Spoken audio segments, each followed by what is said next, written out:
نحمده ونصلي ونسلم على رسوله الكريم أما بعد فأعوذ بالله من الشيطان الرجيم بسم الله الرحمن الرحيم. Respected brothers and sisters in Islam, Assalamu alaikum. Today the topic I'll be speaking about is wudu, or ablution.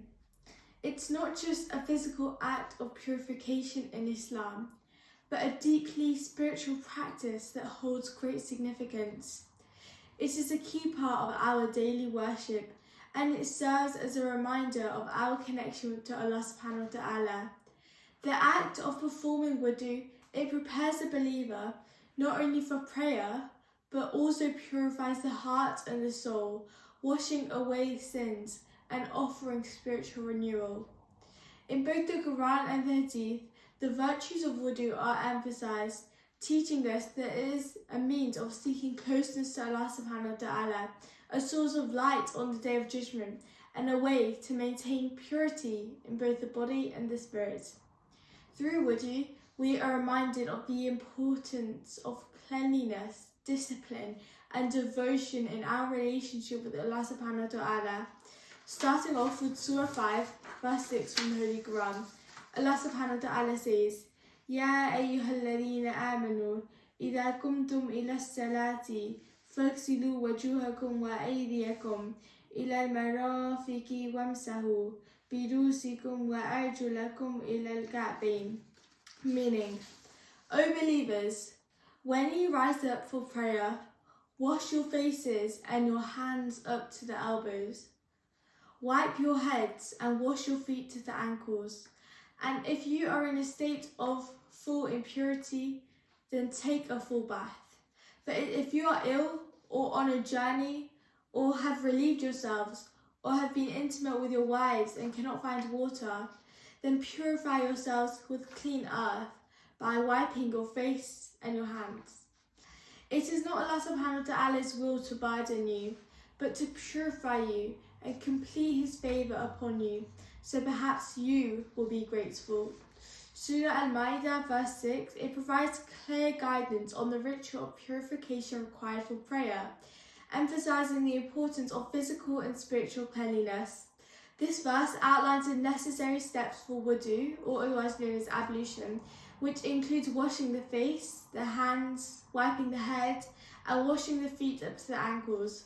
It also highlights the ease and mercy of Allah subhanahu wa ta'ala in cases where water is unavailable, allowing for the alternative of tayammum, using clean earth.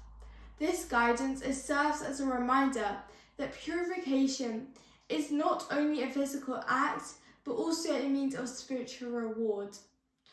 Allah subhanahu wa ta'ala's intention behind this practice is not to create hardship, but to purify us and to help us to maintain a state of cleanliness before engaging in acts of worship.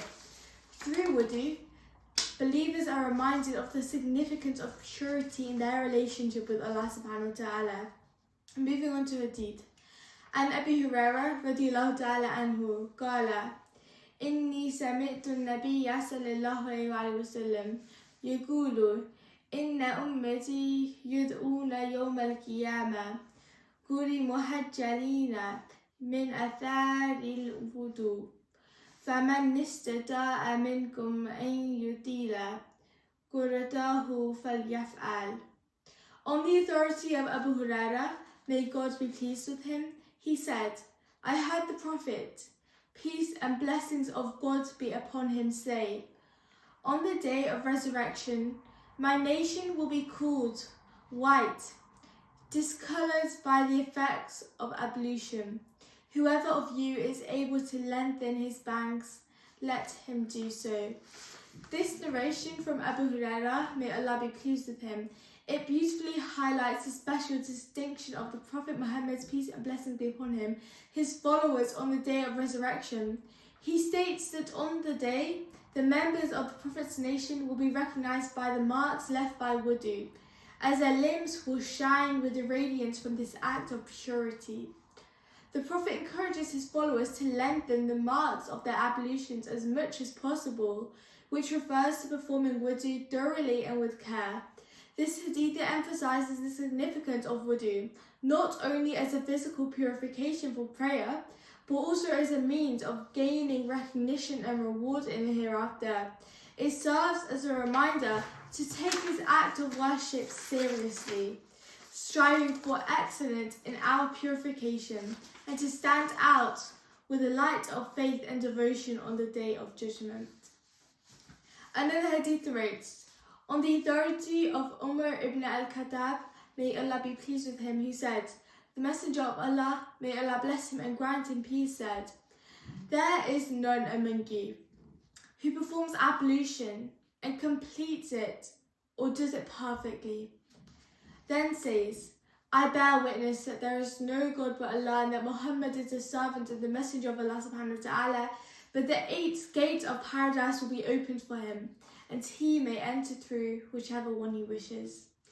This narration from Umar ibn al-Khattab, may Allah be pleased with him, it highlights a great reward for those who perform wudu perfectly, and then recite the testimony of faith, bearing witness that there is no God but Allah, and that Muhammad is his servant and his messenger. The Prophet Muhammad, peace and blessings be upon him, he assures us that such a person will have all 8 gates of paradise open to them, and they may enter through whichever gate they wish. This teaches us the immense spiritual value of wudu, turning it into a means of seeking Allah subhanahu wa ta'ala's mercy and paradise. Finally, another hadith narrates, on the authority of Abu Umama al-Bahili, may Allah be pleased with him, he said, I heard the Messenger of Allah, blessings and peace of Allah be upon him, say, whoever goes to bed in a state of purity, remembering Allah subhanahu wa ta'ala until sleep overtakes him, and does not turn over during the night, and asks Allah subhanahu wa ta'ala for something of the good of this world and the hereafter, and he will give it to him.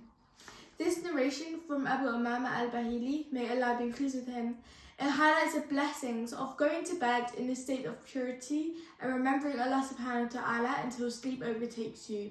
The Prophet Muhammad, peace and blessings be upon him, he assures that anyone who does so and remains still through the night, asking Allah subhanahu wa ta'ala for something good from both this world and the world hereafter, they will have their prayers answered.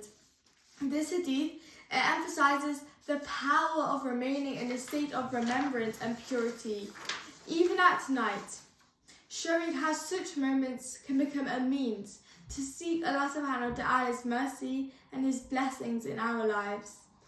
In conclusion, the acts of purity and remembrance of Allah subhanahu wa ta'ala, such as performing wudu and maintaining a state of cleanliness before sleep, it holds great significance in Islam.